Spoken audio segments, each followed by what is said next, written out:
sant yàlla.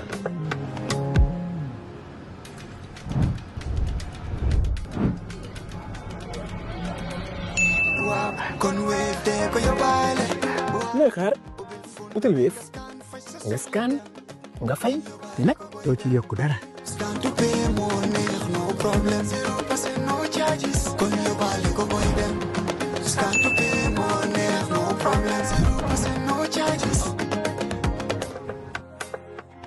Jah Oil, the company, have filling stations across the country, and our rates are relatively cheaper than anyone else across the country. Jah Oil is the biggest producer and distributor of cement in the country with the most competitive prices in the market. In the Gambia, we all move to different paces. Time is money, convenience is power, and now both are in your hands. No more long lines, no more late payments, no more missed chances. Not anymore. Because now the Gambia has its own super app, Zap. One app, one tap, endless convenience. Send money instantly, pay your bills in seconds, shop without borders, pay your rides, order your meal, buy your ticket, deposit and withdraw money for absolutely free. No extra charges, no hidden fees, only on Zap Super App. This is not just convenience. This is confidence. This is the future in your hands. And the best part, Zap is born right here. Built for us, designed for every Gambian home, every Gambian dream. So don't wait in the past. Step into the future. Download Zap today on App Store and Play Store and enjoy endless free services. Call us today on our toll-free number 1666 or on 260-0001. Zap, all in one, all for you. Tap in, zap in. It's a murky news day in the Gambia with the heavy loss of young Gambian lives dominating today's newspaper front pages. And against this backdrop, we now turn to the Minister of Information, Media and Broadcasting Services, Dr. Ismaila Ceesay. Activist Madi Jobate has accused him of misleading Gambians on the migration crisis, a charge that has stirred public debate. Dr. Ceesay joins us for his weekly slot on Coffee Time to address these concerns and to speak directly to the nation. Happy New Year. It's our first meeting of 2026. Happy New Year to you. Good to see you. How did you usher in the New Year? Well, I invited you to my home over the Christmas holiday. You made a promise on air and you failed. But I reciprocated. We invited you to our dinner and you failed. You promised to come and also you also failed. So 1-1. 1-1. Okay. Good to see you again. Good to see you. Yeah, it was a very somber New Year with the maritime incident of the boat that was carrying irregular migrants that capsized. And, that has dominated the conversation. Yes, I was in myself. The past few days. I was at the hospital myself on that particular day, just to understand the situation and meet some of the victims as we were transported from the incident site to the FSTH. So I was there and I saw some of the... How did you get, news about the incident? Were you called on the phone? No, I have a dashboard where I follow what's happening mostly online. And I picked it up there that was an accident. I wasn't sure. I had to verify, call the Navy, make some calls. And it was confirmed that indeed the accident happened. And I found out and they told me they were being transported to the FSTH. I rushed there to get first-hand information. And I realized that most of the victims were not even Gambian. I've also seen 2 pregnant women there. One was a 7-month pregnant lady who doesn't speak English and Wolof. She speaks only French and Fula. And a few other Senegal. I couldn't verify their nationalities, but nonetheless, they were not Gambian. Majority of those were.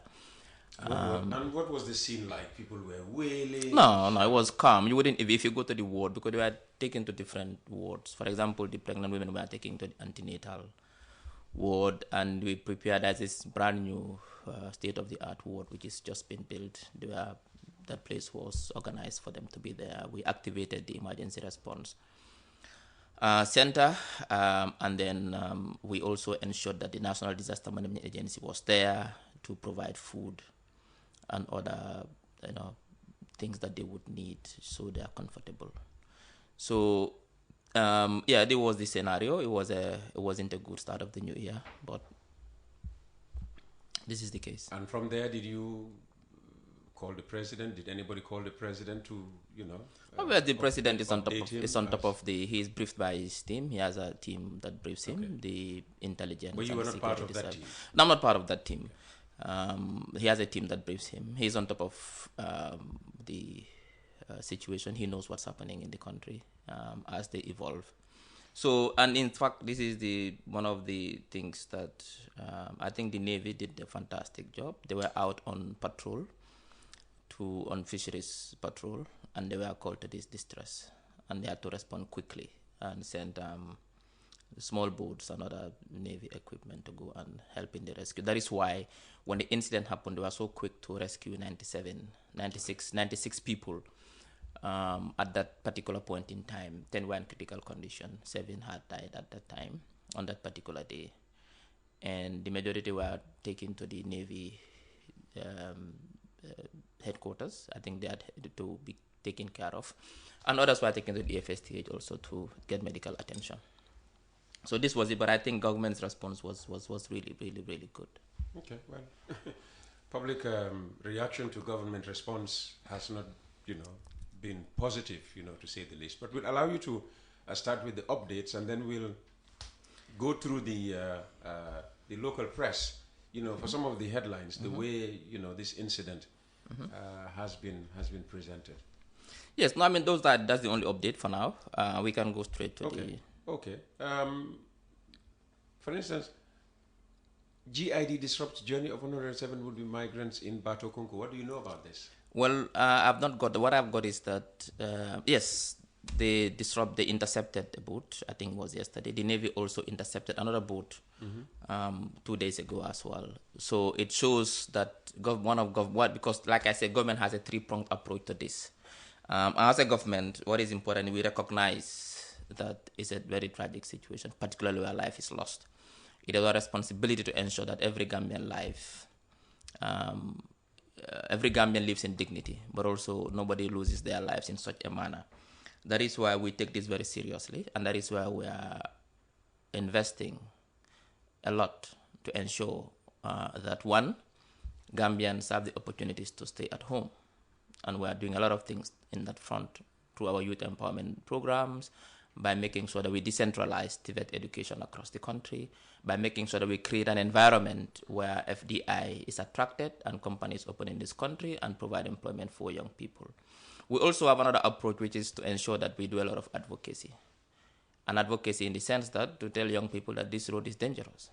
And I was gobsmacked yesterday by Mr. Esa Fall's fallacious and misleading and reckless statements, misinforming the public that when they arrive and they're in the asylum camp, they give them 600 euros every month, which is false.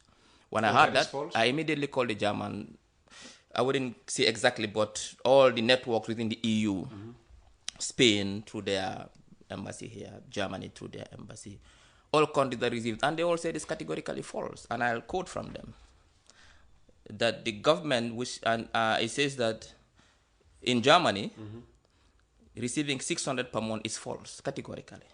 They receive, he said, approximately 450 euros, but they give them a voucher. They don't give you cash. They give you a card that you use only to buy food. Okay, 450, not 600. That's Germany. They give you approximately to buy food and clothing only. But that also depends on who. And this, what they give you is it's not cash, but an electronic payment card. So they restrict misuse. And when they say, but it depends on who, what does that mean? It depends on who has sought asylum, and the asylum case is being processed. Now, once your asylum is rejected, you are off that network. Okay. That's not so once you seek, some may get up to 600. Nobody gets that. Okay. So what happens is that if you seek asylum and your case is being processed, you are covered by the social network. They give you 450 euros, according to the German government, in card, just to buy food and clothing. That's all. Voucher form, not voucher form. Not it's called electronic card to restrict misuse. And so you cannot get cash. You cannot send the money back home. Like I heard you were saying that if you have 600, send 200 back home. In this case, you cannot send even 1 euro. I never said. No, yesterday he was saying that. I thought you said. No. I said I heard you guys say that. You cannot even send 1 penny back home. You can only use the card to feed yourself. But once your asylum is being rejected, it means that you are on a deportation list. You cannot get. I myself went to Germany. As an asylum seeker? No. Okay. I was in Germany 3 years ago. I went to visit the asylum seekers in the camps to have a discussion with them. So I had first-hand information about how they were living in this place. I had meetings with them, town halls. I was in Stuttgart. I was in Baden-Baden. I had meetings with this asylum. Some of them, what they told me was that they were just sitting there every month, every year, 3 years. They are not receiving a penny. They are sitting there all day morning. They could not be deported, but also they are not receiving anything. And they couldn't work, and they are not going to school. They're just sitting there whole day. All they do was eat and sleep and waiting. Nothing. And that's the fact. So the Spanish also.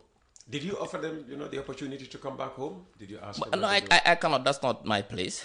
I wasn't in the government at that time. I was in the opposition. I wanted to get first-hand information about how life is as an asylum seeker. You must have criticized the government to them. Yes, I did at that time. Yeah. At that time.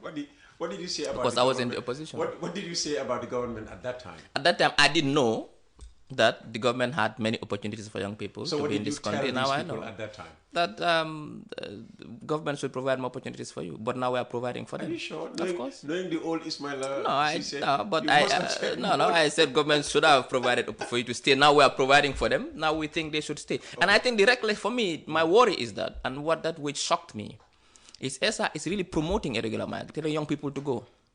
That just go.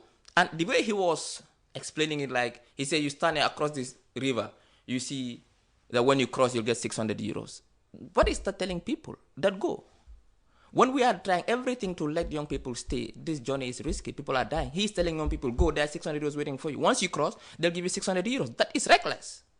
I've never seen a political leader making such a reckless statement. And for me, yesterday, I see him hallucinate. Hallucinate? Yes, he was hallucinate because most of the things that he was saying, he has no clue about what these things are.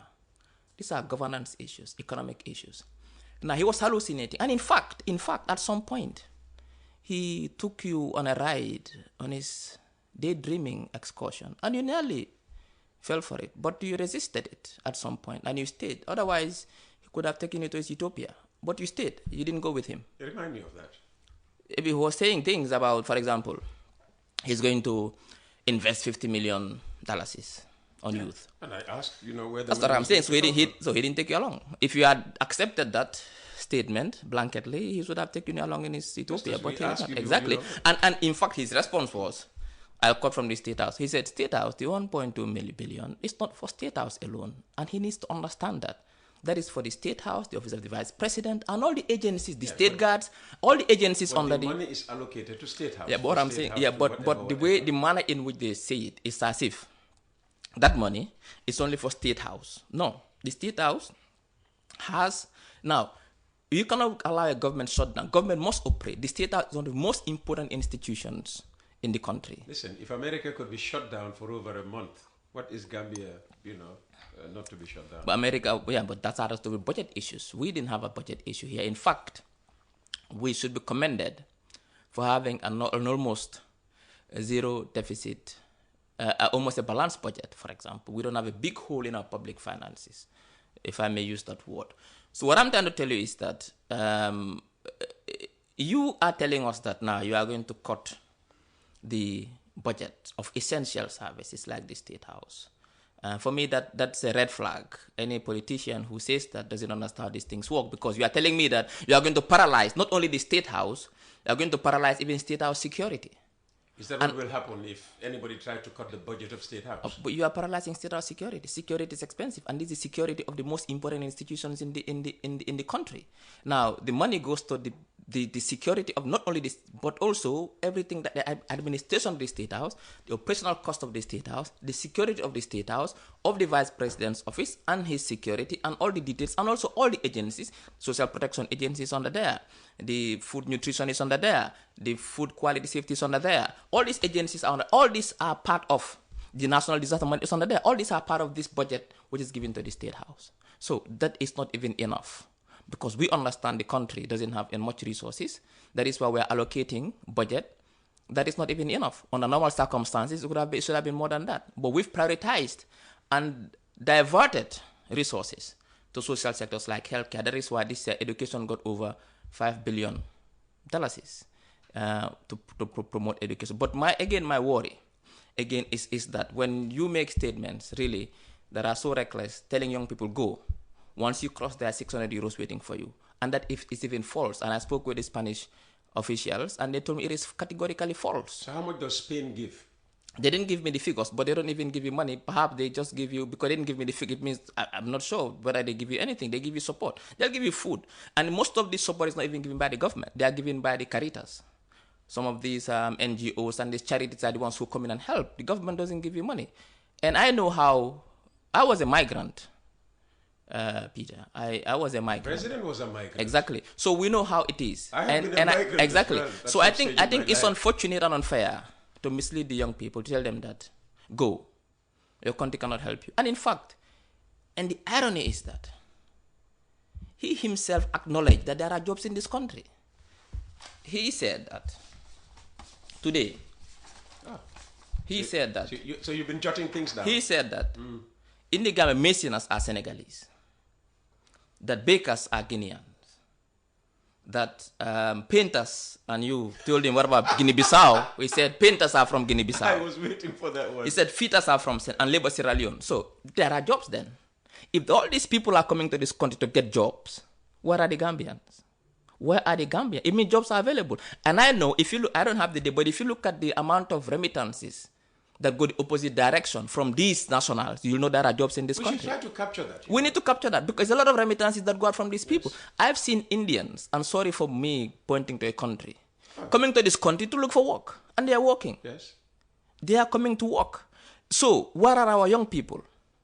You cannot tell me that you are a young person. We have to be honest with ourselves. You don't want to educate yourself to a certain level, and yet you want to get an office job. It's not possible. And which country gives you the pass? When they say the pass, you have to go and work. The people in this country, the hardworking people of this country, who are providing for themselves, what are they? Wake up in the morning and go and work and fetch for themselves. You cannot sit at home every morning. The pass amu de kabi nehud. Nakal de kabi ne so bugulo ligay. These Senegalese, who is the mason? What are the Gambians? And I'll tell you an example. The Farababanta campus they are building, the contractor was paying the laborers roughly about $300-400 per day, I think, if I get it right. But you know what? He was having problems. It's mostly Sierra Leoneans working there, because when he pays young Gambians, when they receive 3, 4, 5 times, they disappear. Then them knows bahabi angum. After you know what? They work again. So that inconsistency, he brought in Sierra Leoneans. So let's hamga. So you want to digger. We will not build this country. Young people also have to buckle up and work. That is the fact. Kulen ko wax daf leen na kulen wax ne su nekkee president daf la na jox everyday xaalis ku nekk sa poste daf la nax du ko def. We've seen countries, and I'll repeat it again, in the continent where young people have been made to believe that solema sanile every morning leen jox xaalis te young people have been disenchanted because dañ ñoo gis ne that is not the reality. Xam nga ñu bàyyi politics aside, and it's unfair pour ngay politicize issue of irregular migration. Ñun as a government, we are not happy with the situation. Ñun as a government, we don't want anybody to die to try to take the back way. Ban interest lañ si am. Ñun we want our young people to stay and help us build this country. America buñ bëgg a dem ak Europe, who built it?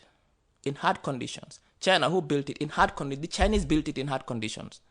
Every generation here builds a deca for the next generation. Why should they bëgg loo sacrifice to build it? Yo, Peter, te yaay war a sacrifice suba guddi nga liggéey pour nga sa doom yi ñu enjoy. Yow doo ko enjoy. Sa doom yaa ko enjoy. Te ñi nga xam ne tey seen doom yaa ngi enjoy si dëkk bi seen xaalis seen papa suñu leen woowee seen story. Moo tax ma di bëgg ñi nga xam ne tey ñoo tekki si dëkk bi di Mohamed Jazz di Jah Oil di big ñoo xam ne TV let them come and tell us their story. Di nga surprise what they went through to build their empire for their kids to enjoy. Waaye su fekkee ne ñun Gambians this generation dañ bëgg a drive a nice car ku nekk. Because gis nga paate dem na. No, because gis nga Ismaila dem na. No, xam nga Ismaila dafa dem mu jànga. Mu jànga, and you xamuloo Ismaila naka la jàngee. Xamuloo lu ma dem through pour ma jànga. You don't know how I suffered. How did you suffer? I suffered a lot. How? Man ma daan dox. When I was living in Sweden to go do my masters in Scotland, lu ma dajale yëpp laa dem ma fay fees. Te dafa desoon sax. Dañ ma daan email ne ma ne ñu ngi ñëw short sa card bi.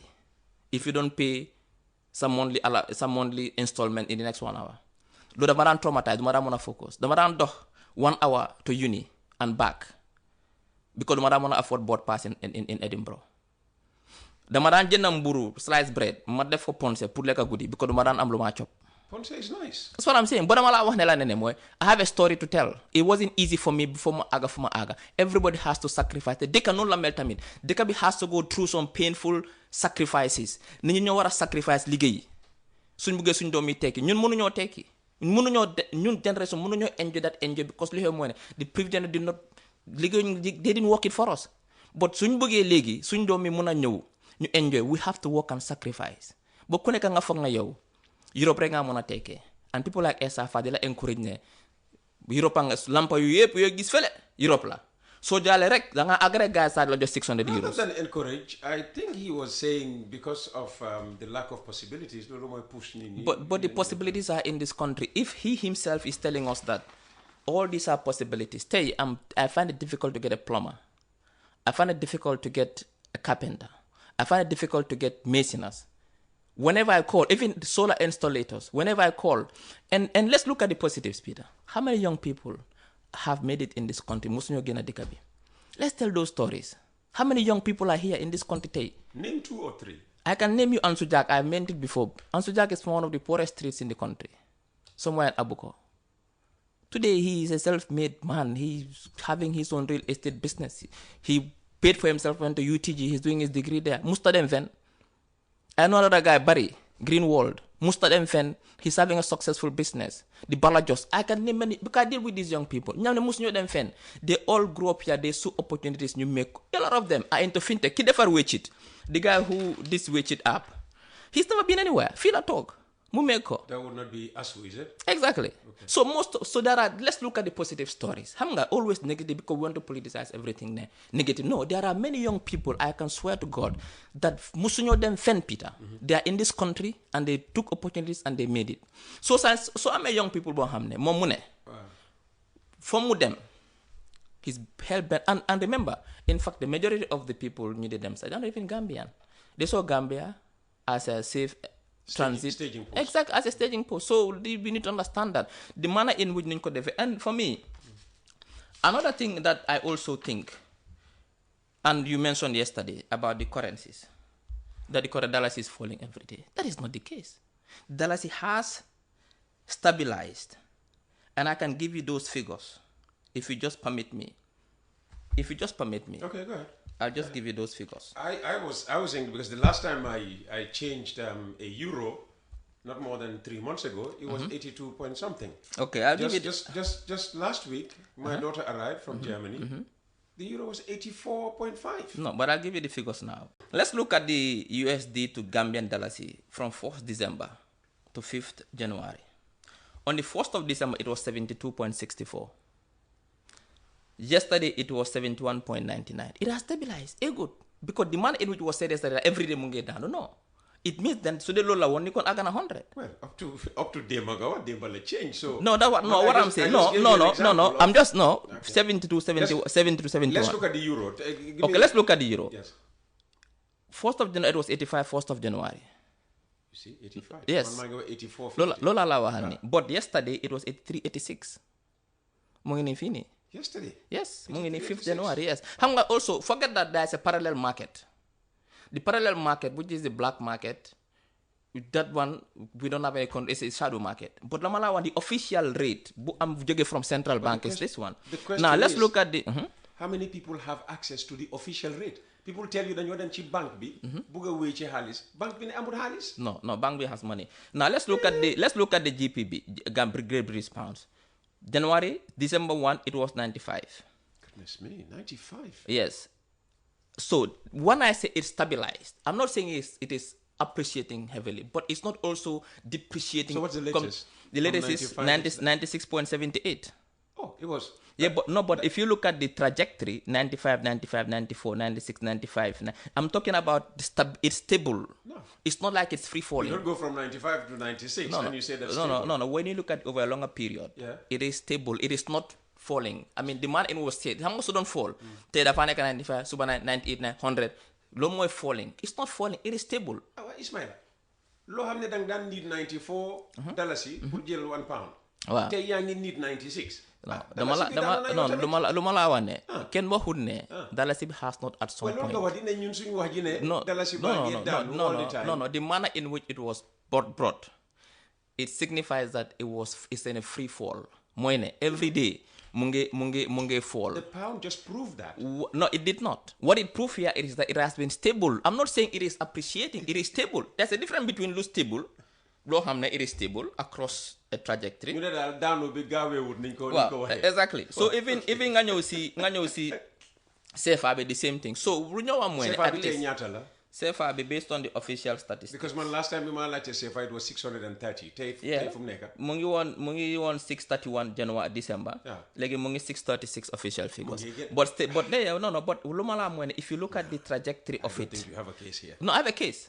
Because it's not free falling. It's not like dafa nekk di fall to the extent that every day mu change. There is 636. Yes, but if you look at it over a longer period, the first step, what I would say is it is stable. It is not on a free fall. That one is out. And we come to food commodities. You know, everyday price and egg. No. And in fact, you made a point there that price of basic commodities have gone down. That is the fact. Not all of them. We look at this one is 22nd December 2025. Fini. American rice 50 kilograms. 1st of December 2025, it was 1,573 wholesale price. 22nd December, it is 1,540. Weekly change, Mufa. Now, American, the Pakistani rice, 50 kilogram, 1,700, 1st of December, 22nd December, 1,600. So, the price of rice is going down. Let's look at all these rices here. It's Saro rice, Yuna rice, Jah rice. Let's look at sugar for a 50 kilogram imported. 4th December, 21.50 was the price. Now, it is 21.35, 22nd December.